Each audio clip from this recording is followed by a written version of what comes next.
Looking at the pitch now, we will have discussions over what the balanced combination would be, but I think we are equipped to handle all kinds of conditions here. Virat, here. Hi. This is your third World Cup, but the first World Cup as the captain of the Indian team. How does it feel leading India into the World Cup? Well, it's a matter of great pride for me, honestly. Playing 2015 World Cup, I never imagined this day, because a World Cup is too far off, to think or predict anything. So I think I'm just feeling grateful that I'm in this position to have the opportunity to lead my country in a tournament like World Cup. It's always going to be a time to remember and a very, very special feeling. So I'm really looking forward to the challenge. It's a different kind of responsibility. You need to be able to absorb a lot more. So I think from that point of view, it's something that is really exciting me to have this kind of a challenge at this stage in my career. Virat, what have you made of the first week of the tournament from the sidelines, and also what lessons do you take from the Champions Trophy, which was here 2 years ago? Lessons from the Champions Trophy, I think the lesson is basically to play the cricket that we know how to play. We didn't try anything drastically different in the Champions Trophy. We just stuck to our strengths, and in the final a better side beat us. But we have plugged a few areas that we needed to since then. We brought in wrist spinners to take wickets in the middle overs, and that's been the reason for a lot of our success in the last couple of years. So from that point of view, I think we are an even stronger side when you compare the Champions Trophy side. And I think the first week has been a gradual sort of a progress, I would say. A couple of really exciting games, a couple of one-sided games. But there's a lot to learn in terms of composure. I think the teams that have been more composed are the ones that are, winning games and have better chances of doing well in pressure situations. The teams that try a bit too much or, make bad decisions are the ones who are suffering. And that's the kind of pressure the World Cup brings. So, as I said, we need to bring all our experience to the play tomorrow to be able to take right decisions under pressure situations compared to the opposition. And as I said, the team that makes better decisions is invariably going to win in a high pressure tournament like the World Cup. Virat, you played with... Sorry. Virat, you played with Dale Steyn at RCB just a couple of weeks ago. What shape was he in? How was he bowling? And how are you sad that he's gone home from the World Cup? Yeah, I'm really feeling bad for Dale, because he looked really happy. He was bowling really well, and then suddenly we find out that he's not gonna be able to continue. So I feel bad for him, because he's been a friend for a long time, and he's a very motivated guy. He's been very happy to come back and play for South Africa. He's been doing really well, and he has that hunger and passion in him still. But those niggles and injuries are just not going his way, and I can understand his frustration about that. I wish him a speedy recovery, but yeah, of what I saw of him, he was looking in a great mental space. He was very happy. He was enjoying his cricket, bowling really well, getting along with everyone. So I can understand he must be feeling gutted, and I'm feeling bad for him, actually. Honestly, for me, I have this feeling before every game that I play, honestly, and I can't differentiate. It's, yes, if you just say the word World Cup, it brings a different kind of a feeling to your mind and heart. But I don't think, but apart from that, when you step onto the field as a cricketer, you really think like you're stepping into a World Cup game. Eventually, you go and play the game of cricket, and that excitement and anticipation and bit of nerves is the right combination that I've always had before every game that I play. 2011, 2015, similar kind of butterflies in the stomach. Even when you're walking into play in a test match and you're walking in at 10 for 2, you have the same kind of butterflies in your stomach. So I think that is a very consistent factor, and when that starts going down, you know what comes next. So I'm just glad that it's gone on and it's going on, and I'm just feeling excited, anticipation, and a bit of nerves as well, which is always good for any sportsman to have. So yeah, it's pretty similar, I would say, to the past. Look, when you perform and you perform for a long time, expectations are always going to be there, and I've sort of understood how to go along with the expectations rather than saying, I'm not you actually don't go out there to prove anything to anyone, which is a fact. But you have to accept that expectations are going to be there. When I walk out to bat, come down the stairs, people are going to say, we need 100, and all those kind of things will happen. So for me, that's just a part of the process now. It's not something that I don't want to hear, or something that I think people should not tell me, because when you do well, people obviously want to see you do well again and again, because they want to see the team win. So my focus is, again, if I'm in a position to be able to do that again, but more importantly, make the team win, that will be my goal. And if it takes 100 runs, 150, 50, 60, 70, 40, whatever it is, I'm ready to do that. And I think that's the frame of mind I'm going to be in. Especially the bowling combination when you sit down at the start of the match to decide. Well, look, if the conditions offer you a lot in terms of the pitch, a cloud cover is, we know it's a very, very different situation in England when there's a cloud cover and when there's sun out. With 2 new balls, if the pitch has something to offer, then, an extra seamer comes into the play big time. But even on a good pitch, on a batting friendly pitch with 2 new balls, I foresee at least the first 10 overs to be still challenging.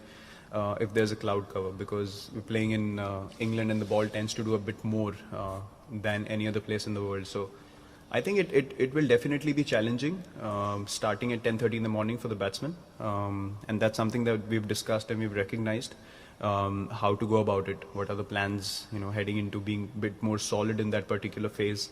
And from the bowling point of view as well, even if we play with 2 spinners, 2 seamers or 3 seamers, they are going to be in the game in the first half if we start at 10:30.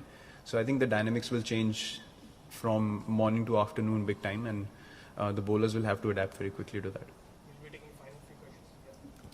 Virat, can you talk about the growth as a captain since 2017 World Cup? I ask only because I don't know if you would agree, World Cups define the legacies of a captain. Do you think this will be your toughest assignment as a captain?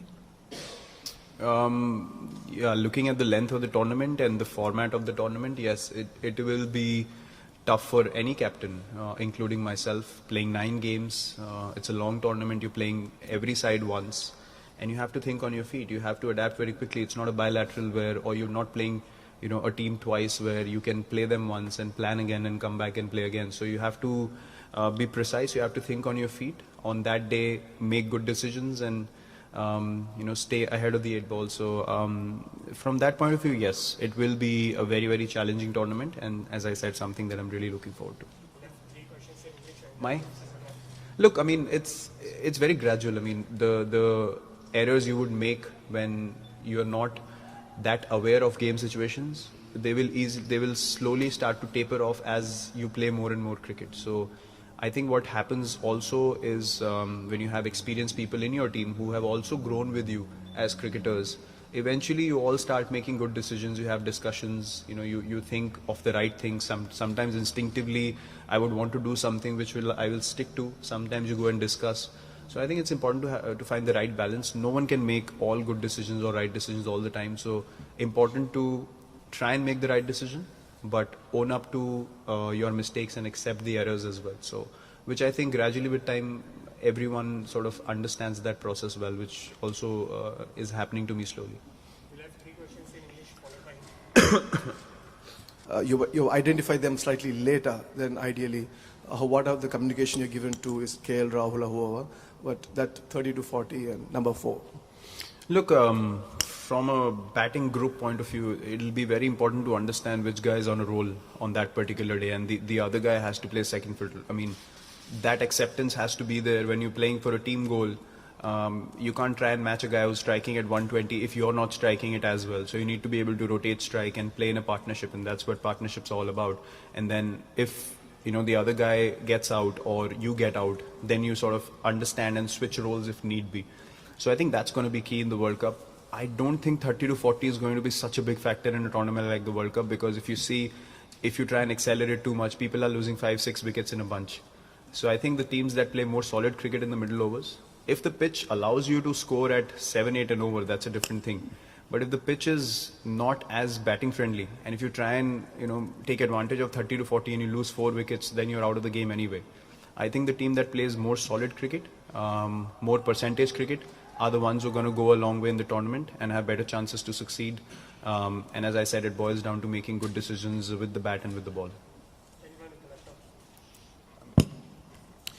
Kagiso Rabada had some disparaging comments about you personally. I don't know if you saw them. And how do you use that as motivation for your battle against him? And now with Dale and Lungiangidi out, are you looking to target KG tomorrow as the main strike bowler? What did he say? I have no idea. He said that you were immature. I think it was in the context of the IPL and your battles with him. Well, I've played against Kagiso many times, and I think if anything needs to be discussed, we can discuss it man to man. I'm not using a press conference to, answer anything or anything. Okay, well, on to the second question. With Lungi Ngidi out... Look, whether Ngidi plays or Stain plays or not, Rabada is always going to be a world-class bowler and a threat to any side he plays against, because he has the kind of passion and he has the kind of skill set that he can, on his day, go through any batting order. So we played well against him in the past, and that's only been because we've been respectful of his skills, but at the same time we've been assured and sure of what we want to do as batsmen. So I think against guys like Rabada, who are on their day, as I said, can turn up and bowl outstandingly well, you have to be respectful but have that self-belief in yourself as well, and that balance will be very crucial. Whether he plays with Dale and Ngidi or by himself, he's always going to be a skillful bowler. So we always need to respect that and then find ways of scoring against him. Virat, you have spoken about the importance of wrist spin going in this tournament. So specifically, how are you seeing the progress of Kuldeep following that horrible outing in the IPL? Do you think the second spell he bowled in the warm-up game against Bangladesh when he took 3 for 22 is going to be very important for his confidence? Look, personally, I would tell you something. I've had great IPL seasons, and I have entered playing for the country, and I felt like, I feel like I'm just gonna dominate this tournament so much, and then you can't put bat to ball. So every tournament, every game that you play has no connection to what you've done in the past. You can only take out the positives and the learnings and take it to the next tournament or game that you play. And whether you've done well in the IPL or you haven't, you still have to work hard. And to me, IPL has no connection to the World Cup. Mentally, skill-wise, yes, if you've played well, you want to stay in the same zone, probably look to do the same things. But he's a guy who's done so well in the last 2 years. I don't think 3-4 games of a T20 tournament will do anything to harm his confidence or hamper his confidence. We know when he pitches the ball in the right areas, the batsman has to make better decisions, otherwise, you're walking out. So that's been his strength. And he's back to bowling at his best. We saw that in the second game. In the nets, he's bowling really well, attacking the stumps all over again. His variations are spot on. He's pitching the ball in the right area. So I see batsmen having to take better decisions against Kuldeep rather than the other way around. पूरी हो चुकी हमने देखा है, लेकिन 11 की बात अगर हम सोचे तो टीम का माहौल खुश और रिलैक्स रहना ये कितना इम्पोर्टेंट है, और अभी का माहौल के बारे में आप क्या कहोगे? बहुत इम्पोर्टेंट है सर. टीम में स्पिरिट बहुत ही अच्छी है. हम लोगों ने एक टीम बॉन्डिंग एक्टिविटी भी करी थी 2-3 दिन पहले. वहाँ भी सब इन्वॉल्व थे, सब खुश थे, आपस में हंसी. एक अच्छी चीज़ ये है कि हम लोग आईपीएल में अगर अलग जाते भी हैं तो आईपीएल में भी एक जो कमराडरी है, एक जो फ्रेंडशिप, हमारी दोस्ती है आपस में, वो देखने को मिलती है. कभी आप देखेंगे नहीं कि टीम के जो लोग हैं उनके आपस में कुछ आर्ग्यूमेंट हुआ या कोई हम लोग सिर्फ एक ही चीज़ को लुक फॉरवर्ड करते हैं कि वापस इंडियन टीम के लिए मिलके कब खेलेंगे. तो आई थिंक वो एक जो एक्साइटमेंट रहती है साथ में खेलने की, हम हमेशा उस चीज़ को we look forward to it. और जब भी हम आपस में आते हैं, सबकी आपस में अच्छी दोस्ती है, तो ऐसा कुछ बोलने का ज़रूरत ही नहीं पड़ती टीम में कि ऐसे माइंडसेट में रहना है या ये करना है. अपने आप ही इनपुट्स आते हैं कि हम ये कर सकते हैं. अब यंगस्टर्स भी खुल के बोलने लगे हैं कि हम ये कर सकते हैं टीम के लिए, हम वो कर सकते हैं. तो आई थिंक वो एक जो रिलैक्स्ड एटमॉस्फेयर है वो बहुत ज़रूरी है, जो हमने लास्ट 2-3 साल में बहुत अच्छा क्रिएट किया ड्रेसिंग रूम में, सबकी मेहनत की वजह से. और वही हमारा एक जो यूएसपी या फिर हमारा एक्स फैक्टर जो रहा है टीम का, वो वही है कि हमारा एटमॉस्फेयर बहुत अच्छा है ड्रेसिंग रूम में. और इस टूर्नामेंट में और भी क्रूशल होगा क्योंकि लंबा टूर्नामेंट है, जैसे मैंने बोला, अप्स एंड डाउन्स होंगे, साथ में रहना बहुत इंपॉर्टेंट है. और टीम स्पिरिट अभी काफ़ी अच्छे.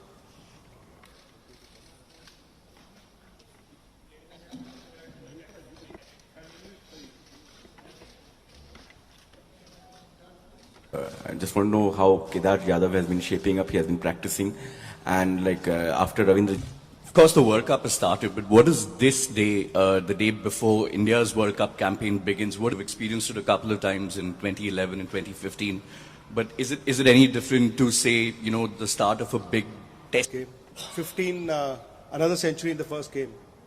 Pressure on you because people are all... And obviously there's so much talk about conditions which keep changing throughout the duration of a day. So where we erred was overs between 30 to 40.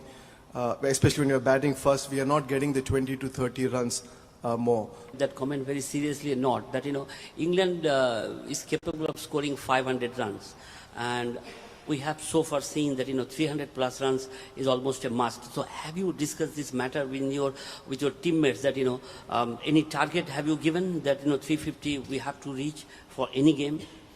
Look, as I said, if the pitch allows you to do that, you will want that 20-30 run advantage. But if the pitch doesn't allow you to do so, I think we'll have to respect the conditions also, which will be a very, very crucial factor. We can't say just because a few games have been high scoring that we need to go out and necessarily get 350.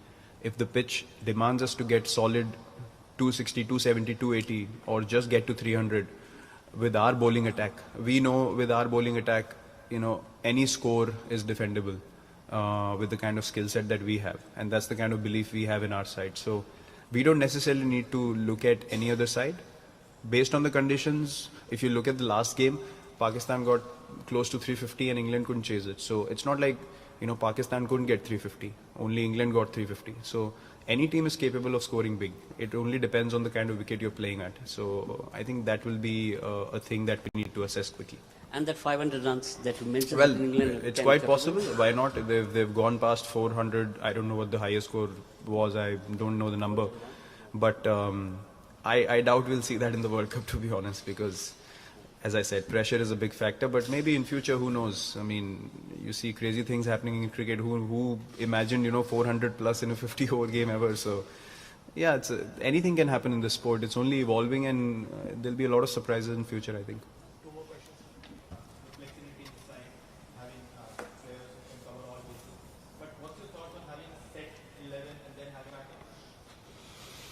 Well, I think the flexibility would matter in the bowling setup is how we foresee things. The batting lineup will have to be consistent because in a long tournament, guys who get into a groove or guys who you think can win you games and they haven't got off to the starts that we want them to, they'll probably get there at some stage.